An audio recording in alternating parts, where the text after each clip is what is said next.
Kung gusto nilang gira, di bumalik tayo sa gira kung ilan dapat na mangyari na may tuwid ang batas sa Republika.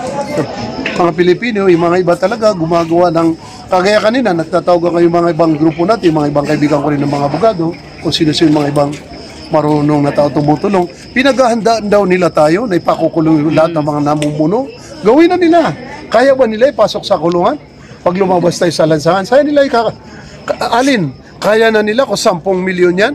O 15 million yan, 20 million yan na ilagay sa kulungan, kaya nila, hindi nila makakayanan yan. Lalo kami mga kapatid ninyo Muslim, kaya nila kami ilagay. Panginoon ko, hindi ho mangyari yan. So tayo, ang pinaka-importante sa atin, yung mga nasa bahay, dasal lang po, sa tayo ng dasal, ipanalangin po natin na maayos po ang kalusugan natin mahal na Pangulo, si Tatay Digong. Sobra po nakakaya. Yung hindi nakakakilala sa kanya personally, kasi kami kasing pamilya, kaibigan niya mga pamilya na minuno pa. Sobra kabait na tao yan. Sobra kabait na tao. Kahit sino, hindi ho talaga matanggap yung nangyaring ito. Ni panaginip. Baka kaya nang ba natin isipin na ni panaginip, nakita niyo yung ginawa sa kanila? Yung gusto pa bit-bitin ni Torre? Gusto niya bit-bitin. Nakita yung ginawa nila, hinawakan nila sa biyag. Hinawakan pa nila sa likod para lang ipakita nila kanila. Ayaw ko na magmura kasi hindi na ako sa mura. Dasal natin. Kung gusto nga nila, sinasabi nga ng mga ibang Muslim gusto niyo, maglagay kayo ng girahin namin kayo. Kung gusto niyo, balik natin ang gira sa Pilipinas. Kung ganito pa lang ang ginagawa niya sa batas. Masakit man sabihin man na talaga sinisira natin bansa natin.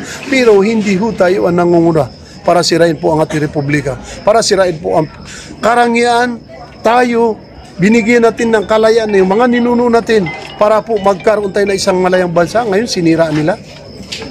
Napakasakit para sa atin. So, kaya po, nandito kami. Handa kami mag-rebuild kung kailangan mag-rebuild muli kami. Yun po talagaista namin. Lahat ng leader po sa buong Pilipinas sa mga Muslim. Hindi lang po kami. Marami po yan. So, tayo po, huwag ho tayo hinto. Tayo tuloy-tuloy po yung dasal natin. Nandito tayo. Sabi nga ng mga ibang abogado natin, ibang mga kapatid natin, kung nga po Lisa papasok riyan, 1,000, kung kalating milyon tayo kahit makipag anong tawag nito, makipag wrestling tayo sa kanila, mukhang kaya pa Hindi tayo lalaban, pero ibibigay ho natin yung tama. Dahil alam po natin, hinaharas nila itong pamilya nito. Sir, sa ngayon po sir, tansya niyo po, gaano po karami ang mga kapatid natin Muslim na nagpupunta na po dito sa bahay ng ating dating Pangulong Duterte? Araw-araw ho, kung bibilangin natin yung mula nung nag-start tayo, daan ho yan. May 200, may 300, papalit-palit po yan. Napakarami po yan. At mas lalo dumadami kasi may dumarating pa, may galing Mindanao, kung sa Zamboanga, nag-schedule sila. Sabi ko, wag natin ganun sabay-sabay. Kasi marami rin na rin po nandito. So, maraming salamat po, sir. Maraming salamat at nandiyan tayo lahat. Sobra salamat, nandiyan tayo lahat. Message mo na lang sir sa mga kapatid natin Muslim. Message mo lang sa mga... Ayun, sa mga kapatid natin mga Muslim, Assalamualaikum warahmatullahi ta'ala wabarakatuh. Tayo po, una dasal. Una Ramadan po ngayon binabanggit namin. Yung dasal namin sa gabi, sa Ramadan, dinadasal po namin. Yung kalusugan natin mahal na Pangulo, yung kanyang mabilis na kalayaan makabalik sa atin sa bansang Pilipinas, yung pong kalooban ng mga tao umahawak sa kanya ron sa ICC, na alam po naman niya, malinaw, na binanggit po mga ibang opisyal sa buong mundo, na sa 100%, baka 30 to 20% lang may alam sa ICC.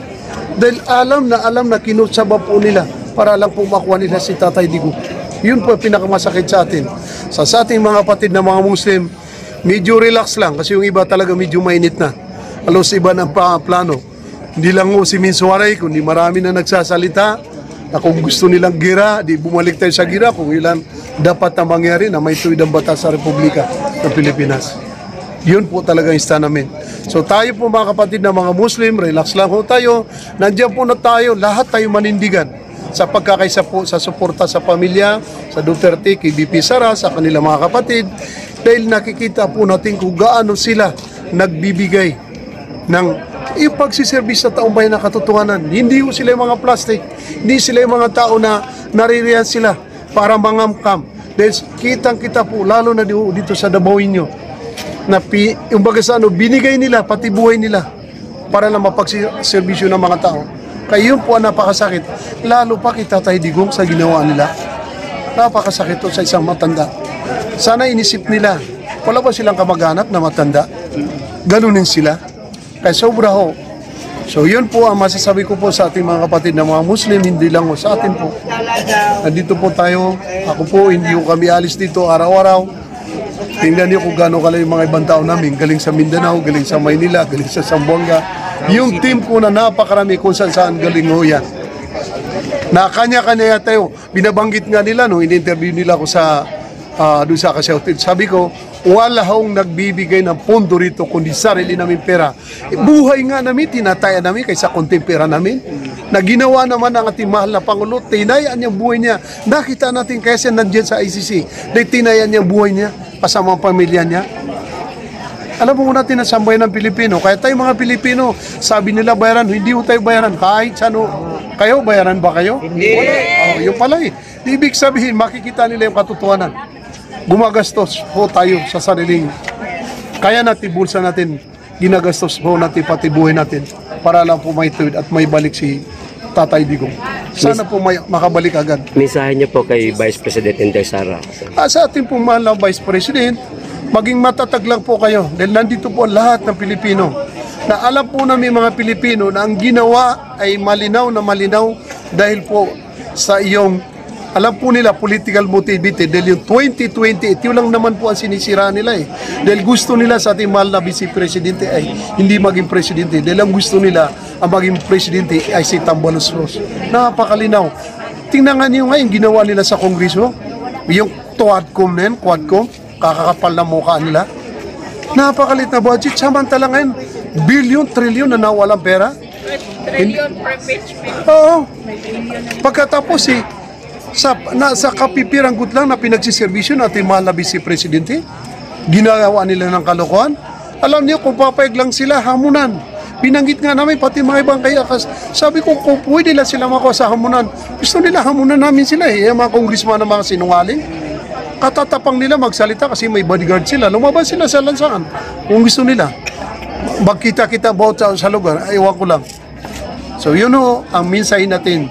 Sana po, gabaan po sila sa ginawa nila sa pamilya Duterte at kay Vice Presidente. Sa mga mabuting ginawa po ng ating dating Pangulong Duterte sa pamilya Marcos, dapat po bang isumbat sa mga Marcos? Tama po, Pilipino ho tayo. Kailangan po natin bagitin yung sumbat sa kanila. Kasi kailangan magising ang bawat pamilya nila. Nakita nila kung hindi naging presidente at mahal na Tatay Digong, hanggang ngayon naka-pressure pa ang tatay nila. Hanggang ngayon, gumagastos nga noon ng billion para lang may libing yung tatay nila doon. Isamantala doon nakaupo si Tatay Digong. Kahit magalit na taong bayan, kinuha niya, nilibing niya ng mais bilang pagmamahal niya sa Pilipino, bilang pagmamahal nila sa Marcos. Tapos itong ginawa nila. Kaya nga nung nakapagsalita po ang ating mahal na Vice Presidente, no, sabi niya, hukayin ko yung tatay nila, itapon sa dagat ay kahit sinong tao sa ginawa ho nila. Kahit sinong tao. Ngayon, anong ginanti nila? Hindi lang ho, kung hindi talaga itong minamahal natin dating Pangulo, itong pinakamamahal lang sambayan ng Pilipino, kinuha nila. Nakaw yan, napakalinaw ho. Kidnap ang ginawa nila. So yun po yung dasal po namin mga kapatid ninyo Muslim. Na sana mabilis kasi alam ko po palala ito, bumibigat na bumibigat. Dahil yung kahit kaninong grupo ngayon, mas lalo dumadami, nagbibigay ng idea, nagsasama-sama. Hindi lang kung alam po naman nila, mga military yan, kahit anong sektor yan, kung ano man sibilyan yan, nagsasama-sama. Na hindi naman ino-organize yan, kundi mga taong Pilipino lang, ginagawa nila yung alam mo nila na nayurakan ang ating dating Pangulo at nayurakan po ating bansang Pilipinas. Kami po mga kapatid ninyo mga Muslim, paano hindi kami masaktan? Naging malaya ang Republika ng Pilipinas sa dating mga ninuno namin na lumaban sa Amerikano, sa Hapon, sa Espanyol, na hindi kami natalo. Dahil dun sa soberenya, dahil dun sa kalayaan, ang Pilipinas, itinaya ang ninuno namin, ang kanilang mga buhay, pati Pilipino. Pero, kaya nga sinasabi namin na may justification para mag-jihad kami, magpakamatay kami dahil nasisira yung kasarilan ng Pilipino na napakalayang bansa na itinaya ng bawat Pilipino ninuno natin yung kanilang buhay. Ngayon, nung malaya na tayo, dumating si Bangag, saka itong pinsan niya si Tambulos-Los. Ginaganito ang bawat Pilipino sa Pilipinas. Di tayo papayag sa kanila ng ganyan mangyari.